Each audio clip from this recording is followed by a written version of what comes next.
My name is Ed Boon. I am the creative director for the Mortal Kombat team. Well, this is the first Mortal Kombat game we've really taken a hard focus on the hardcore players, you know, the kind of tournament players that go traveling around the world playing games. And we really wanted to give them stuff to really kind of devour.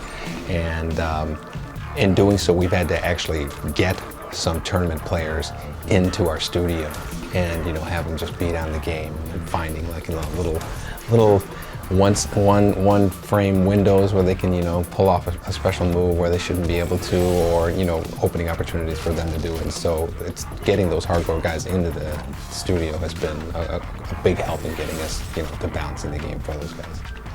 We've always, like, the stuff that was been kind of well received, we've always wanted to kind of bring over. And so, like in Mortal Kombat vs. DC, we had these enhanced super moves that were, like, triggered off by a little bit more complicated special move, but some players couldn't do them. You know, they were just a little bit difficult to perform. And then we also had like breakers from Mortal Kombat Deception, and so we have this meter that that lets us regulate it. So we make it a lot easier to do an enhanced move, but we don't let a player spam it, basically, so that the restriction is on the super meter. So you can use a few of them up and then use it all up, or you can save it, do the big kind of crazy X-ray move, or you can do kind of your standard breaker, which will take two little segments from it. So that meter is really our way of kind of balancing and keeping things in control. Yeah, some of the characters are a little bit more direct translations from the 2D days. You know, I think Sector, Cyrax, you know, they have, you know, the net, the bombs, the teleport, and all that. And then other characters, they have kind of different spins on their moves. So, you know, Sonya's always had this kind of square wave move that's, you know, since the beginning of time.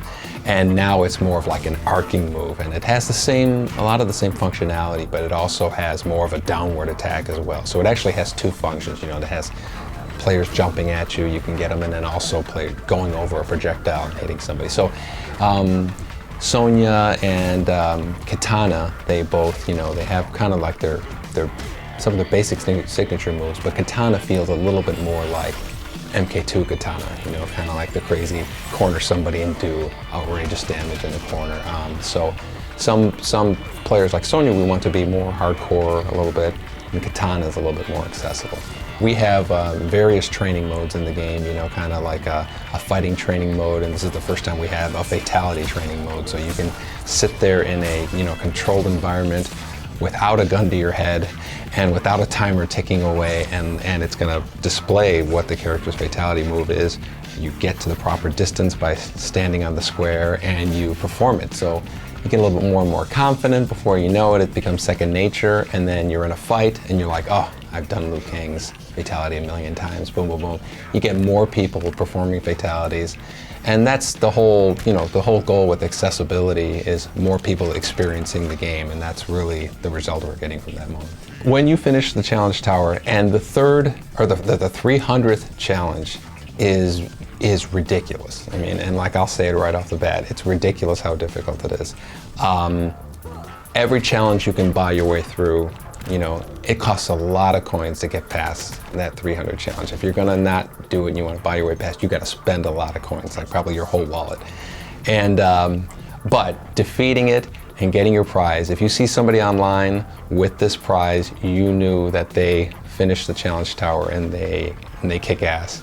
And so we wanted to give the best reward that we could, and I think people will be more than pleased with the result. I think for people who can't wait for Mortal Kombat to come out in April, there's quite a bit more that we're going to show them. Characters, we haven't announced them all. There's big surprises with characters in terms of unlocking. There are hidden fights. There are more stage fatalities than we've ever had, and the best stage fatalities. I mean, there's some really gruesome stuff coming that, you know, I'm dying because I can't talk about. And then there's a like I said, at the top of the challenge tower is a great prize that people will want when they see it. We have a retail truck tour that's going to be driving all over the United States, stopping at cities like Chicago, Los Angeles, at certain retailers, and it's going to be giving people another peek at Mortal Kombat, all the hidden features and new content that we're going to be showing in the game. We are really excited about it. I'm going to be appearing at one or two of them, and we can't wait to see how people react. Mortal Kombat is coming out April 19th on the PlayStation 3 and Xbox 360.